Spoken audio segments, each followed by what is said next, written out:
Sources, snapshots and sequences can be recalled and automated via OSC, MIDI and timecode input. Let's start by looking at OSC. By default, TiMax panLab listens for OSC on port 5300, but this can be changed in the panLab settings window. You can find the panLab settings window by navigating to the TiMax panLab menu and heading to Settings. All recallable objects in TiMax panLab can be addressed by their recall ID. The recall ID is user assignable and is listed alongside the object's name in most windows. A full OSC dictionary can be found in the TiMax panLab documentation, but as we use OSC in this video, we will display the commands on the screen. Before we can control a source via OSC, we need to enable its OSC recall scope in the Source Manager.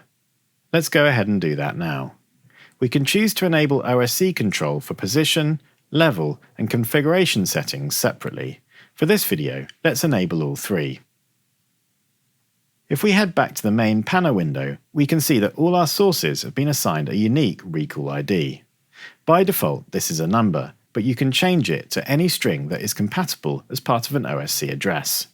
Spaces are not supported in OSC addresses, so don't use the spacebar when creating a recall ID. Let's start by creating some movement automation. A source's position can be automated with the address pattern shown on the screen.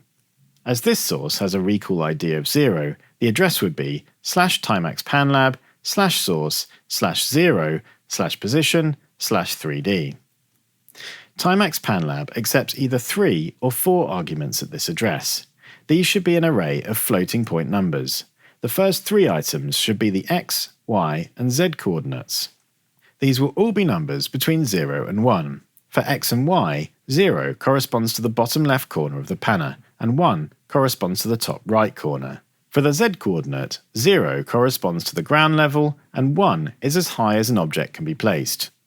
The optional 4th argument is a duration time in seconds. This allows you to easily animate the duration of a move without having to send multiple OSC commands to TiMax panLab.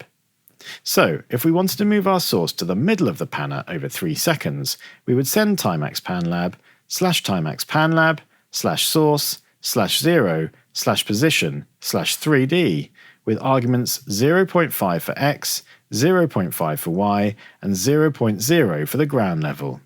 The 4th argument would be 3.0 for 3 seconds. Sources also accept OSC wildcard characters as part of their recall ID. A wildcard allows you to recall any source where the OSC address matches part of the source's recall ID. In this example, let's say we wanted to move all our string instruments together.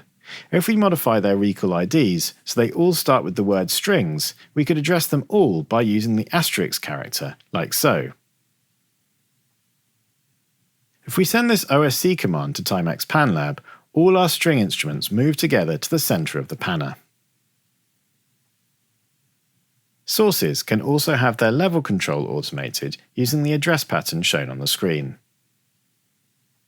TiMax panLab accepts either 1 or 2 arguments at this address. The first argument is the target level in decibels. The second argument is an optional duration in seconds. Again, if this is included, the level will fade to its target value over the given duration. Let's send /TiMax panLab /source/0/level with arguments of -10 and 3.0. You can see that our source has faded to -10 dB over 3 seconds. Again, it is possible to fade multiple sources using OSC wildcards. Let's move on to recalling snapshots. A snapshot can be recalled individually using the OSC address pattern shown on the screen. Snapshots behave as a queue stack, and when one is selected in the left panel, it becomes the next snapshot to be recalled in the stack. You will see that the next snapshot is shown in the status window at the bottom of the panner. You could recall this snapshot using the spacebar or the big recall button. You can also recall the next snapshot via OSC at the address pattern shown on the screen. Whenever you fire the next snapshot, the playhead advances. TiMax panLab contains a comprehensive MIDI implementation. source parameters can be mapped to incoming musical MIDI messages, and snapshots and sequences can be recalled via musical MIDI input.